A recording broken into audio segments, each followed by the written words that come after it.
And now, Gil Gross on San Francisco's talk station, News Talk 910. In for Gil Gross, John Rothman. I am John Rothman, delighted to be with you right here on 910, your News Talk station.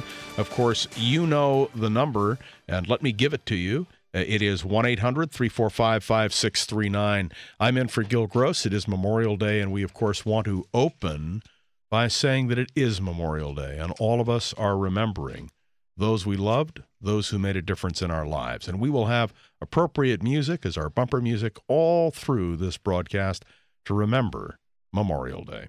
Also want to point out that you can go to my website, johnrothman.com. That's R-O-T-H-M-A-N-N, one word, johnrothman.com, and you'll get all the latest doing that. Well, we open today with a big story. It is a story which is being told for the first time here at KKSF. It is an important story because it has to do with sports, political intrigue, and the drama of the San Francisco 49ers. We are delighted to welcome into the studio today three very remarkable people. Len Stefanelli, who is going to tell us the story, Joe Martin, who will add to that story, and my very good friend Ken Dito, my colleague and friend, one of the great sports reporters here in San Francisco. And Ken, let me open up because you're the one who brought this story to us. Well, first of all, John, I've been asked, why am I bringing this story to 910? Well, I'll tell you why. Because you are a professional. I've worked with you at KGO. I trust you. And I know that the story will be done correctly. So I thank you for that. I also want to thank Alan Eisenson, 910's general manager, for allowing me to bring the story to the public. The story's never been told. They will never hear this story like this again. It's a first. It's a story that has facts that should become public because the public is the main source of the revenue stream of the San Francisco 49ers.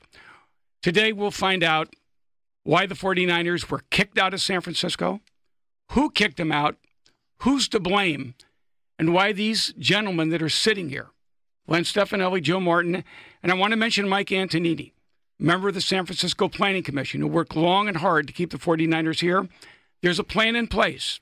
If it ever fails in Santa Clara, these gentlemen have come up with a plan to have the 49ers in the San Francisco Bay Area. And with that, all right, Len, let me turn to you. Let's open it up. Len Stefanelli, an old-time San Franciscan, a man who's been deeply involved in the life and politics of this city. Len, why are the 49ers not in San Francisco? Well, it's sort of difficult to explain it, except for the fact that I've been personally working with, in conjunction with the Cow Palace and other people. One of the programs it developed in the city of Brisbane was a world-class sports entertainment complex, which was a proposal to put a stadium in the city of Brisbane, just south of the San Francisco-San Mateo County line. When Gavin Newsom was looking for a place to bring the Olympic Games here to San Francisco, he was looking at various sites, probably Hunters Point, and I suggested the one in Brisbane because of the fact that it had rail access, it had adequate property for expansion of various areas, but it wasn't not located in San Francisco. You pointed out that particular location has everything one would need in terms of infrastructure. Exactly. Rail, commuter transportation, and freeway access, contrary to as bad as it is at Candlestick Park. And it would have kept the 49ers essentially in San Francisco, 100 yards outside the city, but benefiting this city. Now, I want you to explain, so everybody gets this, why did the deal fall through? Well, basically because Gavin Newsom was not interested in my opinion, and he wanted it at Hunters Point, pure and simple. That's where it was going to go. He told me, frankly speaking, he says, I knew his father. I knew him, growing up in the city. You mentioned I'm politically orientated. And he just flat out told me that that's going to go at Hunters Point. No explanation or nothing. He said, thanks for your input, but that's where it's going to go. Now, it didn't go to Hunters Point. It went down to Santa Clara.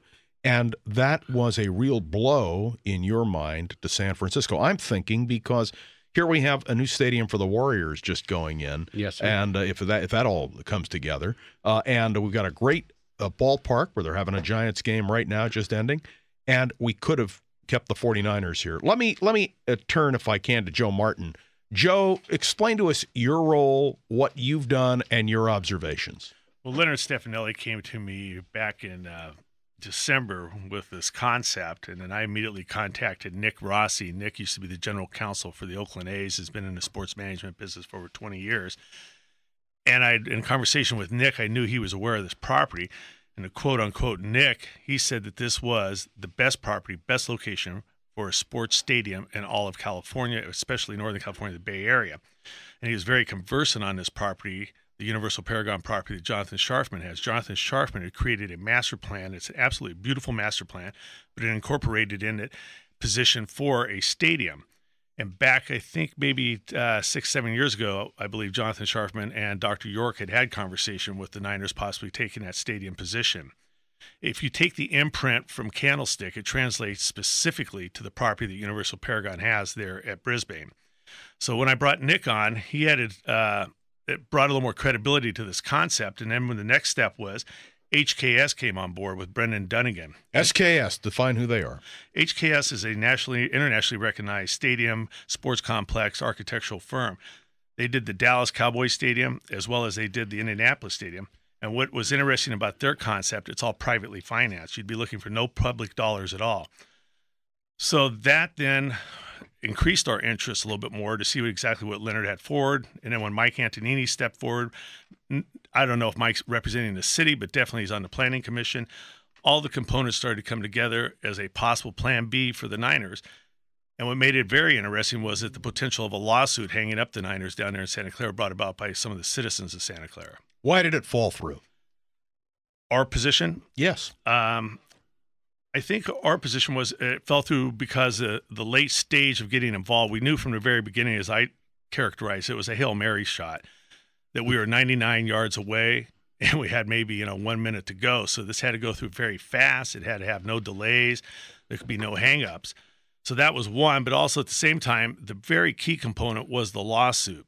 If the lawsuit had some credibility or had some backing, let's say a major law firm such as DLA Piper got involved to support that, then the Niners may have had an option to get out of whatever contractual issues they've had with or have with Santa Clara and also with their contractors and said, hey, we can't build here. The timeline doesn't work. There's a lawsuit. Where's plan B? That's where Mr. Stefanelli's plan comes in, and that's where our involvement would go. All right. We've talked a little bit about Gavin Newsom and his role. Dianne Feinstein, former mayor of San Francisco, senior senator from California. Dianne's role. Well, when the 49ers are threatening to leave again, contemplating going to Santa Clara, at the time, here again, I brought this proposal. There was no place to put the 49ers stadium except at Hunters Point. The 49ers were consistently saying, no, we don't like that site. So when they were going back and forth at that, I presented the Brisbane property site to Dianne again. We met in their offices. Dianne Feinstein, representatives of the 49ers, representatives of the attorneys for Paragon, International Paragon. And then basically the conversation was the mayor couldn't make that meeting, but she called it, and Stephen Kawa, his chief of staff or number one guy, came in. That's Gavin Newsom's chief of staff, right? Stephen Kawa. He was at the meeting, and I remember the words just like this was yesterday. You tell the mayor this is where the 49ers stadium is going, period. Well, the meeting broke up, and next day, 3 or 4 days later, the contractual arrangements between the owner of the property, because it became a very convoluted property exchange of Candlestick property, i.e. the Park and Recreation Department, for property in Brisbane. It became extremely complicated and controversial. As a consequence, the 49ers withdrew from that particular position. So a property transfer would have been necessary in order for it to all come about. At that time, because we assumed that the Park and Recreation Department, the owners of Candlestick Park, would have to exchange property. That was what's contemplated for the property in Brisbane on a tax-free 1031 tax exchange. Okay, let me pretend I'm Gavin Newsom. Okay. Gavin Newsom is sitting here and he's asking or he's pointing out that he did everything he could, but it was too complicated to pull off. Is that a fair statement by the mayor? Well, I said you're putting the ball in my court here. I don't think so. I personally think that we could have pursued. It could have became a reality. The point being is, in my opinion and everybody's opinion, he wanted to keep the Candlestick. I mean, the Hunters Point property on the agenda. And that's where he wanted everything to go, and the 49ers just didn't want it. All right, we're going to take your calls, ladies and gentlemen, and you know the number, very important number, 1-800-345-5639. The question of how you lose a team, how a team leaves a city, the San Francisco 49ers. And when we come back, I'm going to turn to Ken Dito, my distinguished colleague and close friend, who really brought this story to us, and he's going to ask some very tough questions as well. I am John Rothman. I'm in for Gil Gross, and let me point out, you're hearing it first. You're hearing it live right here on News Talk 910.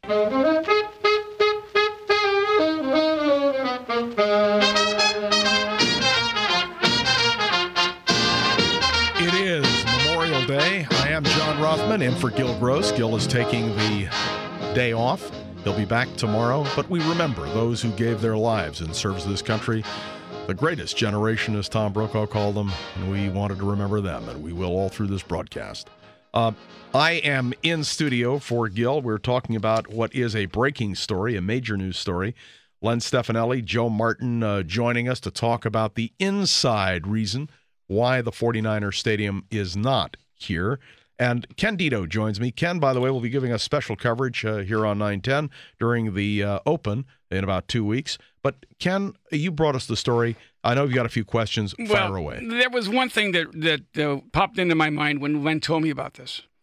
How can a city that has these ingredients, governor from the city of San Francisco, a former mayor of San Francisco that's a United States senator, former Speaker of the House and currently the House Minority Leader Nancy Pelosi, a native San Franciscan. That is a San Franciscan living here, not native. That's from right. Baltimore. But she's a San Franciscan, and pretends to be.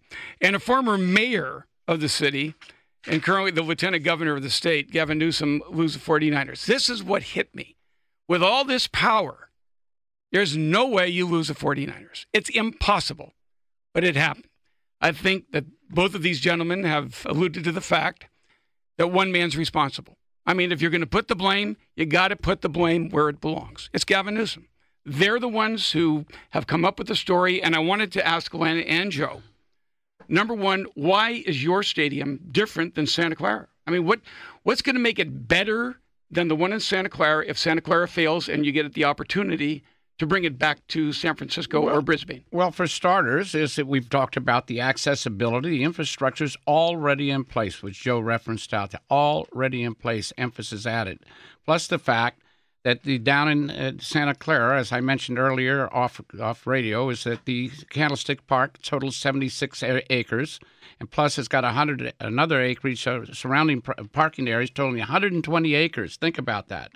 It's bad enough getting in that facility there, let alone Hunters Point, and yet they're putting this stadium on 17 acres in Santa Clara, forgetting the fact that there's not any access to that stadium off of Highway 101, and the fact that the going to shared parking into the facility is going to be with the theme park over there. And I do believe that the theme parks are open on Sundays as when the 49ers play is on Sundays. And as I understand, the 49ers in this stadium can't play night games. They're only playing day games. I don't know about that. Joe can answer that question. Yeah, I'm not privy to that, what their scheduling is there. But one of the reasons that Leonard's project interested us was, and we think it's viable to the city and county of San Francisco, this would be a privately financed project. HKS would manage, and also the land would be purchased privately. Then it would be leased back for X amount of games to the Niners. But there would be an opportunity to use with a retractable roof stadium, such as Indianapolis and Cowboys, and replicate what they've done at both those stadiums and make them into cash cows, using them for 200-plus events a year. But once again, it's like Leonard said, what brought us our interest was we saw a facility, a land use that was already there with access to traffic north and south, as well as deadheading Muni, and then also with the Caltrans opportunity. And first and foremost is Jonathan Scharfman's master plan for Universal Paragon. The owners of the property had already dedicated X amount of, I believe it was close to 600 acres to a stadium facility there. And the city of Brisbane would support it 1,000%. Ken? Okay, my question is this. Because if you talk to 49er fans, the tickets down to Santa Clara for the common folk are going to be just unsurmountable. You're not going to be able to buy a ticket. I'll give you an example. A seat on the 50-yard line, $80,000 PSL, and a $350 ticket, somewhere in that neighborhood. If you're on the 20, it's a $20,000 PSL. Now, I asked someone who went down there to talk to the 49ers about ticket prices. He said they wanted $2,000 up front. Then they wanted $2,000 the next year and another $2,000 that same year, a balance of $14,000 to be amortized over 3 years. 3 years at 8.5%, and the 49ers will finance it. I don't blame the 49ers. They were kicked out. They got to make their money. How would you guys, with your stadium, would you have had PSLs? No. Privately financed wouldn't require that. That'd be something. Now, you're talking privately financed. Could you really put together a privately financed We stadium? had a package which Joe can confirm $2 billion to put this project together. $2 billion. Yes. Joe? Yeah, the total cost would be in purchasing the property from Universal Paragon, the land itself, and then the construction costs, and that would have brought in HKS. And HKS has already proven themselves that they can privately finance a stadium, which once again they did in Dallas and Indianapolis. As far as Gavin Newsom, I have to step back. I have no conversation, nor do I have any history with Gavin Newsom. So that would have to be in Leonard's ballpark, to speak to, how much is Gavin responsible for the Niners leaving. We're dealing with the realism of is there a potential for the Niners to come today back? Should the lawsuit proceed down there? Should it have any credibility? Where's the plan B for the Niners? And this is where we came involved and saying, yeah, let's put together a plan B package for them. Len, would you comment on Gavin Newsom, particularly on Gavin and his role? Well, I have no personal qualms against him personally. I mean, I said to disagree with somebody's politics, but my personal opinion is that he had the opportunity to keep hearing, and not once, twice, 3 occasions out here, and all 3 times he turned down the ability to put it on the Brisbane property. And I only got involved this initially. I gave up on the whole project when I read in the paper Mike Antonini, two old ticket holders, the season ticket holders, trying to save the 49ers. We joined together, got to AKS. Do I know people? We got Joe, and we put our team together. We developed this package. We just got there too late because the 49ers had no other choice except to break the ground down in Santa Clara. However, as Joe said, if they should fail, we have a legitimate, bona fide plan B available for them. And as I understand, there is a lawsuit that is pending to block the Santa Clara Stadium. That's not necessarily true. They attempted to file an appeal. And I was advised through, I believe, Joe or someone out there, that the attorneys advised the team that this is an administrative function and it cannot be appealed through a legislative or a voted process repeal. Now, maybe something else will come up in the long run, but if we had gotten possibly this proposal a week earlier, we might have something on the drawing board. But we're a bit late, and the old cliche goes, 2 cents late and an hour late, or whatever the situation may be. But if something goes, I believe that we still have a viable project. We got a legitimate team of efforts out here, and if something should go awry down there, I think we can present the team with a plan B is viable. All right, I want to invite your calls, ladies and gentlemen, your questions about the 49ers, the stadium deal, who's at fault, and is there a way to correct it? 1-800-345-5639. I am John Rothman. It's Memorial Day. Gil Gross has the day off, and I have the pleasure of sitting in for Gil right here on News Talk 910.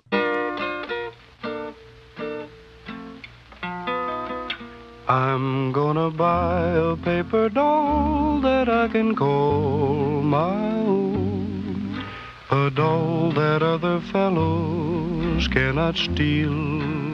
John Rothman in for Gil Gross on this Memorial Day. And we remember the veterans who served and decided from the tomb of the unknowns in our nation. Just decided to give you a little bit of the World War II music because I think it reminds us of how lucky we are. All those who served, those who died, and yes, those who lived and are among us today. We thank them and we salute them. John Rothman with you right here on 910. I'm filling in for Gil Gross. My guests in this hour, Len Stefanelli, Joe Martin, and we're delighted to have Ken Dito, who is now doing work for 910. And I want to turn, if I can, to Joe, because during the break, you raised a question with me that I think deserves an answer. The question is a very simple one. We got the stadium on the books moving forward for the Warriors in a matter of weeks. The 49ers didn't work. Why? I'm not specifically sure why it didn't work, but I can speak to, if you look at Ed Lee, and my conversations or my relationship with Ed is very peripheral, but Ed is the last guy with an ego. Ed cares about the city of San Francisco. Ed cares about getting his job done for the city of San Francisco, and Ed could basically care less about ego. But he saw this as an opportunity for the city and county and the citizens of our city to get a sports franchise over here. And the Warriors walked in, he opened the door, and we've seen how fast it has moved the ball along. Leonard can speak to, the history with Gavin Newsom and what happened there, but like Leonard said, to quote, the proof's in the pudding, the Niners left. I'd like to believe that if Ed Lee or Willie Brown had been mayor at the time, that we'd be looking at a new retractable roof stadium, and we'd be seeing the 49ers staying here. We'd see the Warriors coming forth over here. And we've already seen what Willie did with the Giants, and so I'd like that. That would be my conjecture. But the proof's in the pudding, as Leonard says. The Warriors are coming. Ed opened the doors. Ed's working with them. Set aside ego. Let's just get the job done. Leonard? Well, I agree with him 100%. The stadium, we should have had this thing under construction in Brisbane right now today if we had the cooperation of the mayor, but he was hell-bent for election to keep it at Hunter's Point for reasons that are less than speculation. Logic made no sense. The 49ers didn't want it. Ed Lee, like he says, cooperated with the Warriors to get him out here, whereas Gavin Newsom did not cooperate with him. So leadership in the mayor's office was critical. The mayor was absolutely essential. And essentially, if we can use the football analogy, you're saying the mayor dropped the ball. That's probably a very accurate assessment, sir. All right, let's go to Curtis, who's calling from San Jose. A great question. Curtis, welcome to 910. Yeah, John. Yes, go ahead. Yeah, so a couple points. First off, I'm glad that you're filling in today. I've always enjoyed you even back to the 8-10 days. Thank you. So basically, I think it's Leonard's point that you guys in Brisbane, or the Brisbane Project, had $2 billion in money lined up for this project. Is it really just the mayor, or is there something else here? Was it $2 billion of kind of said money, or do we really have this lined up that they could actually build one of these mega stadiums here in Brisbane? All right, stay with me, Curtis. Don't go away. Okay. Let's get Lenda to comment. Well, the package that we were preparing to present to the 49ers included a $2 billion financing package that didn't apply when Gavin Newsom was there. With these HKS, these people weren't even involved with it. Okay. All right, Joe? Yeah, once again, Leonard brought us in December on this, and the concept had been floating around for years. Like we said, Dr. York had met with Jonathan Sharfman at Universal Paragon, the Brisbane property, and that was back during the Gavin Newsom administration. But I think the change in administration, enhanced the whole concept a lot more, with Ed Lee being on board, a more progressive, stance from the Board of Supervisors, made it politically more attractive. But then specifically for the private financing component, HKS brings to the table a history of already performing, one in Indianapolis, again in the Cowboys. And then there was the opportunity to purchase the land outright from Universal Paragon. And yet, once again, Universal Paragon under Jonathan Sharpman had created a master plan which dedicated X amount of property towards this stadium concept. Curtis, you have a second question?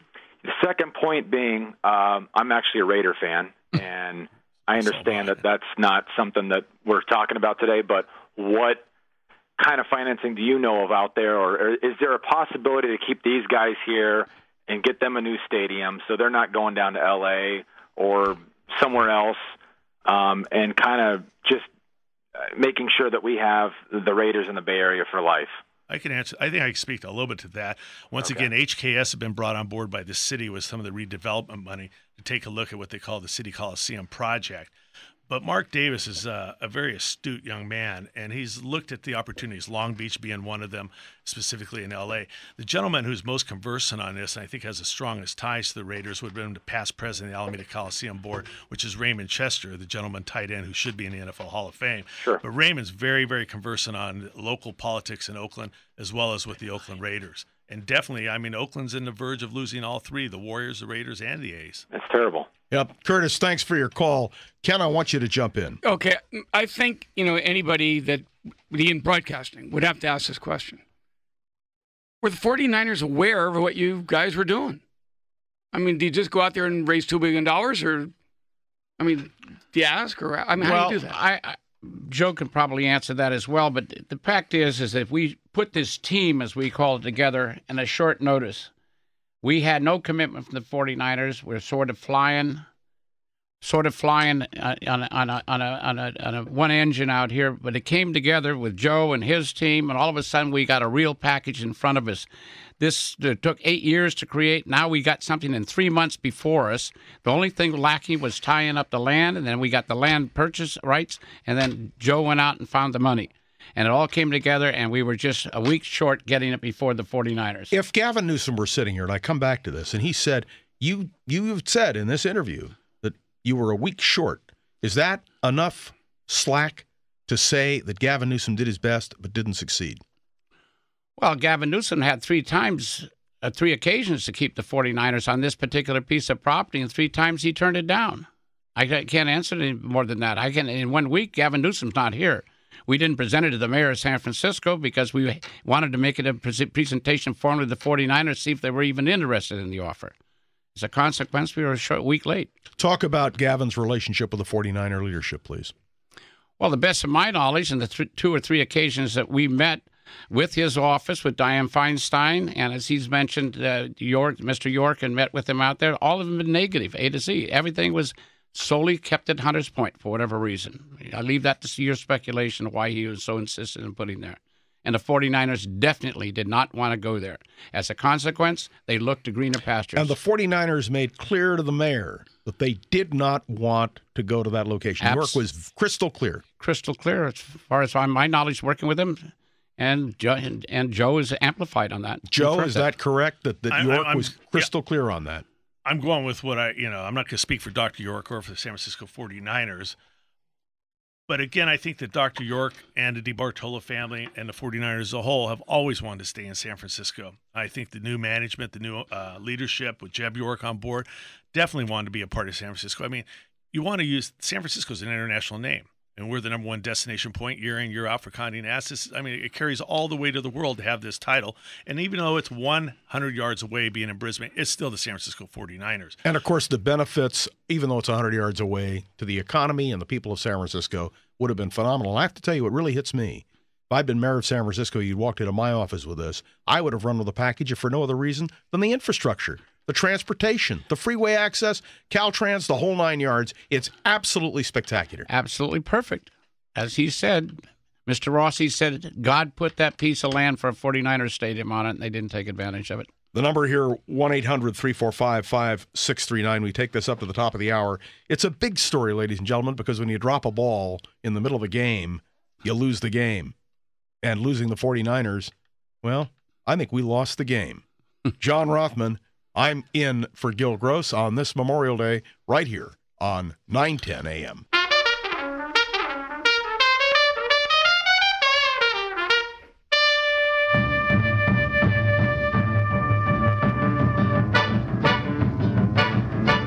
It is Memorial Day, and here on KKSF, we are remembering all of those who served.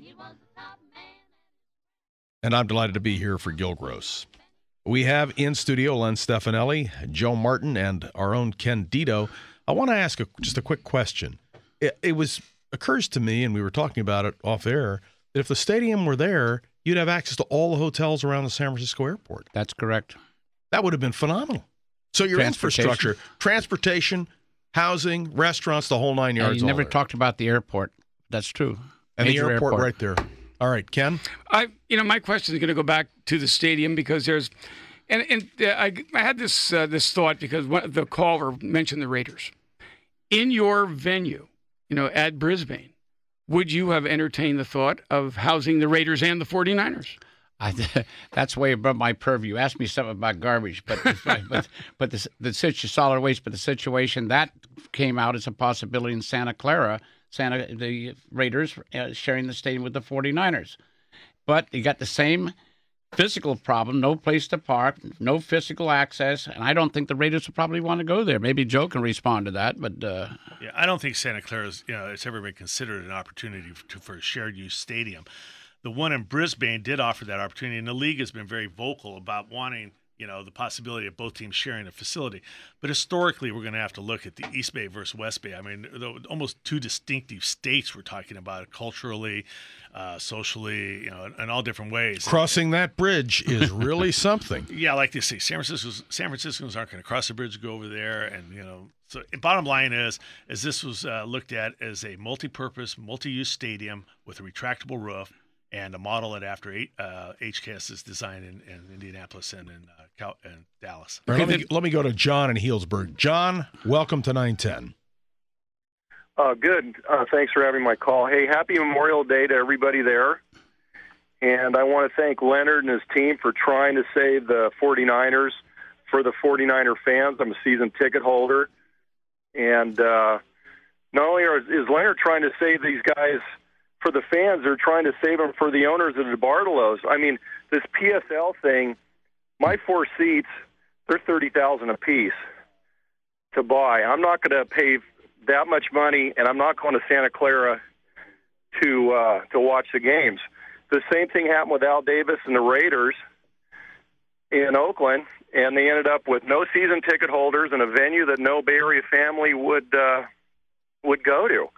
And I'm wondering, my question is, are the Bartolos seeing that there's nobody buying these PSLs? It's a great question. Thanks a million, John. Gentlemen, who's going to answer? I have no knowledge of what ticket sales are looking like right now. I know corporate-wise they're not doing too bad with pre-selling some of the suites.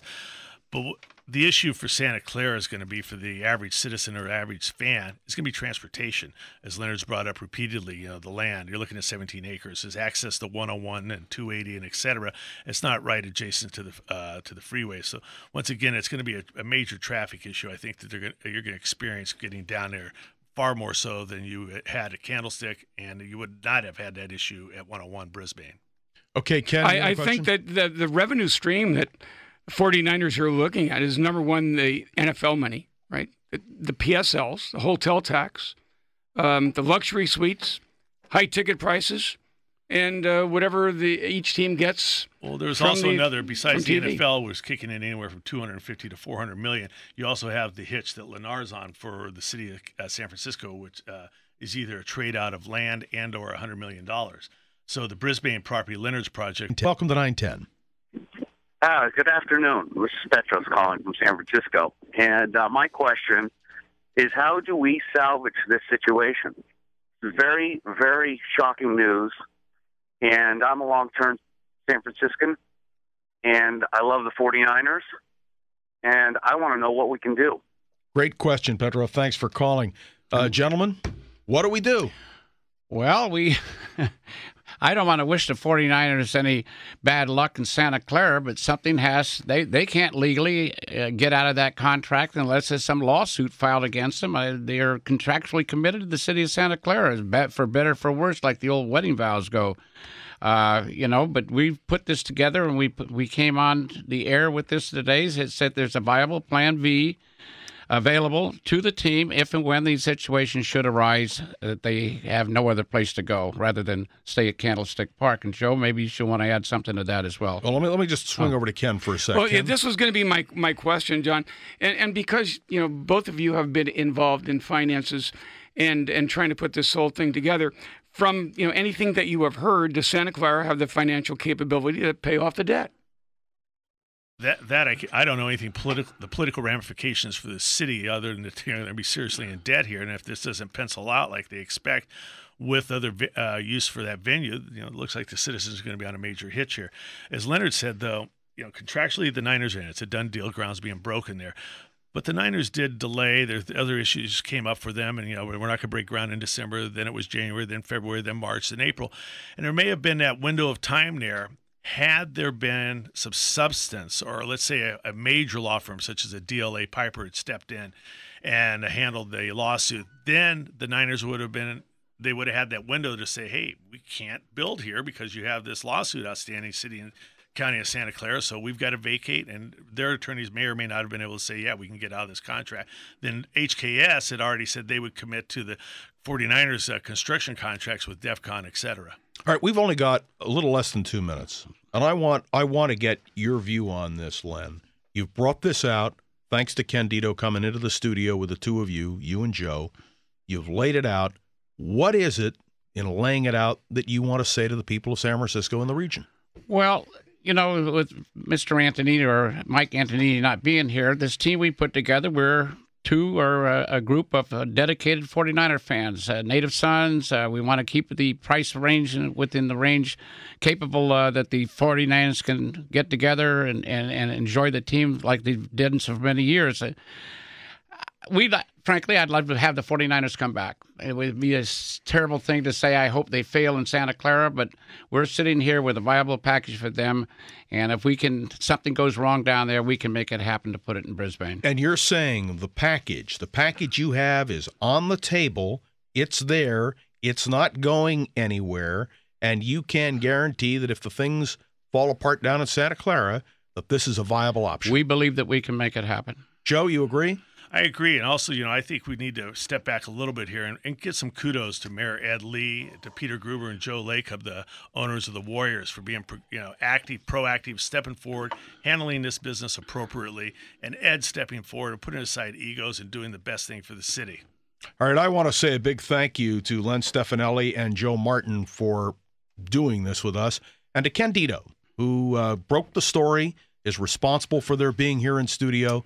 Ken, I am very, very grateful. It's my pleasure, John. It's a nice doing a program, not talking about steroids with you. You got it. All right. We've done so much of that. All right, ladies and gentlemen, I'm John Rothman. I'm in for Gil Gross. When we come back, we're going to turn to the question of a statement by the president today relative to the Vietnam War. We will talk about that when we return. I'm John Rothman, in for Gil Gross, right here on 910.